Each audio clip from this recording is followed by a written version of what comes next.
दोस्तों दिन भर की अफरा तफरी के बाद निफ्टी 50 जो है अल्टीमेटली ग्रीन में क्लोज हुआ है। और टॉप गेनर्स में आप लोगों को सबसे ऊपर कौन दिख रहा है? अडानी ईएनटी, और जो कि 4.76% भागा था। और यही नहीं दोस्तों, सुबह सुबह तो ये 10% अपर सर्किट में ऑलरेडी फ्रीज हो चुका था और अडानी पोर्ट्स भी 10% अपर सर्किट में फ्रीज हो गया था। उसके अलावा बजाज फाइनेंस में आप लोगों को तेजी देखने को मिली क्योंकि इसके रिजल्ट्स अच्छे आए थे। और बजाज फिनसर्व तो बजाज फाइनेंस के साथ साथ ही चलेगा। और अल्ट्राटेक सीमेंट में आप लोगों को 2.5% की तेजी देखने को मिली थी। अब अगर दोस्तों आप लोग सोच रहे हैं कि ये बहुत ही अनएक्सपेक्टेड चीज है कि बाकी के अडानी स्टॉक्स तो गिर रहे थे लेकिन यही स्टॉक क्यों भाग रहा था, तो उसका रीजन मैं आप लोगों को पहले ही दे चुका हूं। ये देखिए, कल अडानी जी का रिप्लाई आया था, उसके बाद तो मैंने ये वीडियो डाली ही थी। मैंने आप लोगों को इसमें बताया था कि भाई यहां पे एक पॉजिटिव मोमेंटम आप लोगों को थोड़ा सा देखने को मिल सकता है, क्योंकि रिप्लाई चाहे अच्छा हो या खराब हो, रिप्लाई आया है और कुछ ना कुछ तो करने की कोशिश की गई है। इसीलिए सुबह का सेंटीमेंट आप लोगों को ग्रीन देखने को मिल सकता है। उसके बाद तो भाई फिर सामने से भी रिप्लाई आएगा और फिर ये सब तो चलता रहेगा, लेकिन आप लोगों को एक मोमेंटम देखने को मिल सकता है।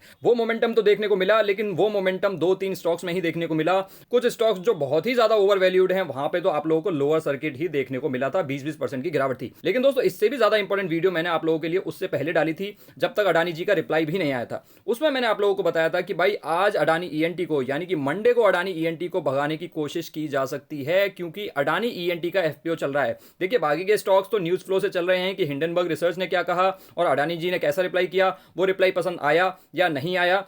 और इन्हीं बातों को लेकर के काफी लोगों ने मुझे कॉर्नर करने की कोशिश भी की नीचे कमेंट सेक्शन में। लेकिन दोस्तों मेरी लड़ाई ये तो है ही नहीं कि अडानी जी सही हैं या गलत है। मैं तो आप लोगों को एक प्रैक्टिकल अप्रोच बताने की कोशिश करता हूं, प्रैक्टिकल थॉट प्रोसेस बताने की कोशिश करता हूं। और मेरा थॉट प्रोसेस यहां पे आप लोगों को बताने का यही था कि अडानी ईएनटी का अगर एफपीओ को सक्सेसफुल होना है तो या तो एफपीओ के प्राइस को कम करना पड़ेगा या फिर स्टॉक के प्राइस को बढ़ाना पड़ेगा। अब क्योंकि अडानी ग्रुप ने ऑलरेडी ये तो क्लैरिफाई कर ही दिया था कि हम एफपीओ के प्राइस को घटाएंगे नहीं, और उसका रीजन जो मुझे लगता है वो यही है कि एफपीओ के प्राइस को अगर घटाने लगे तो एक तो सस्ते में शेयर्स चले जाएंगे, और अगर एफपीओ को डिस्काउंट पे और लिस्ट करेंगे तो स्टॉक और भी ज्यादा गिर सकता है। तो यहां पे एक ही सॉल्यूशन बचता था कि स्टॉक को भगाया जाए, और आज सुबह सुबह स्टॉक को भगाने की कोशिश भी की गई। 10% का अपर सर्किट भी लगाया गया। अब जो भी जुगाड़ लगाई होगी वो तो मुझे नहीं पता, लेकिन इसमें कुछ ना कुछ तो जुगाड़ लगाई है। ये बातें मैंने इस वीडियो में भी बोली हैं, आप चाहें तो ये वीडियो यहां पे चेकआउट कर सकते हैं और फिर हम लोग डिस्कशन कर सकते हैं। लेकिन उसके बाद भी अगर आप सब्सक्रिप्शन देखोगे तो आज सब्सक्रिप्शन कितना हुआ है, यहां पे थोड़ा सा सब्सक्रिप्शन बढ़ गया है।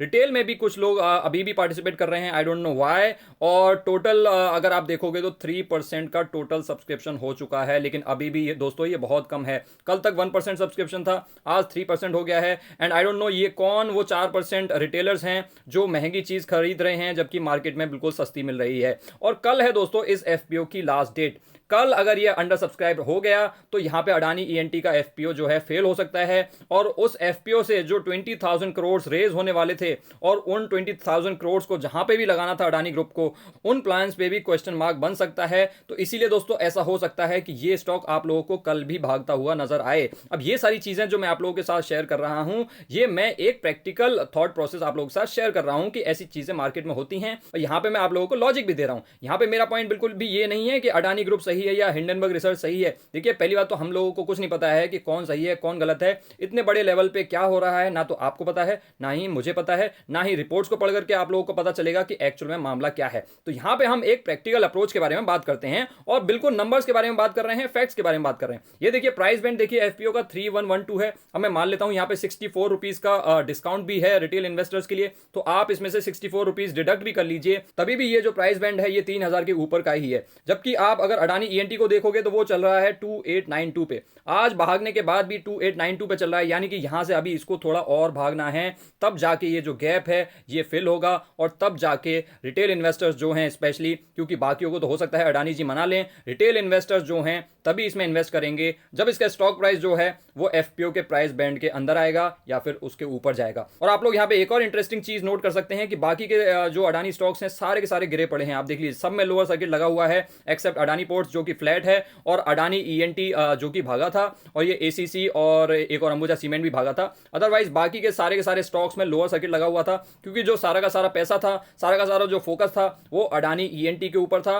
बाकी जो स्टॉक्स थे वो तो सिर्फ और सिर्फ न्यूज को रिस्पॉन्ड कर रहे थे, जैसे जैसा न्यूज फ्लो आ रहा था वैसे वैसे रिएक्ट कर रहे थे। इनफैक्ट अडानी ग्रीन भी दोस्तों इंट्राडे में 7% 8% ऊपर भागा था, फिर नीचे गया, फिर ऊपर गया, फिर नीचे गया, और अल्टीमेटली 20% के लोअर सर्किट पे ही क्लोज हुआ है। लेकिन जो इंपॉर्टेंट सेगमेंट था स्टॉक अडानी ईएनटी, वो पॉजिटिव में ही क्लोज हुआ है। और दोस्तों यहाँ पे मैंने आप लोगों को बता दिया है कि कल एफपीओ की लास्ट डेट है, तो ऐसा हो सकता है कल भी इस स्टॉक में कुछ ना कुछ पैसा लगाया जाए, कुछ ना कुछ इसको कोशिश की जाए कि अडानी ईएनटी जो है इस प्राइस बैंड के आसपास आ जाए, जिससे कि एफपीओ जो है वो सक्सेसफुल हो सके। आपका क्या मानना है अडानी जी का जो रिप्लाई आया है 414 पेजेस का, उसके बारे में आप मुझे नीचे कमेंट सेक्शन में बता सकते हैं। और एक हेल्दी डिस्कशन करने की कोशिश कीजिए, किसी को गाली वगैरह कुछ नहीं देनी है, किसी को कुछ नहीं बोलना है, ना ही हिंडनबर्ग को, ना ही अडानी जी को, और ना ही आपस में कोई गाली गलौज करनी है। आप लोगों को जो भी करना है नीचे एक हेल्दी डिस्कशन कीजिए।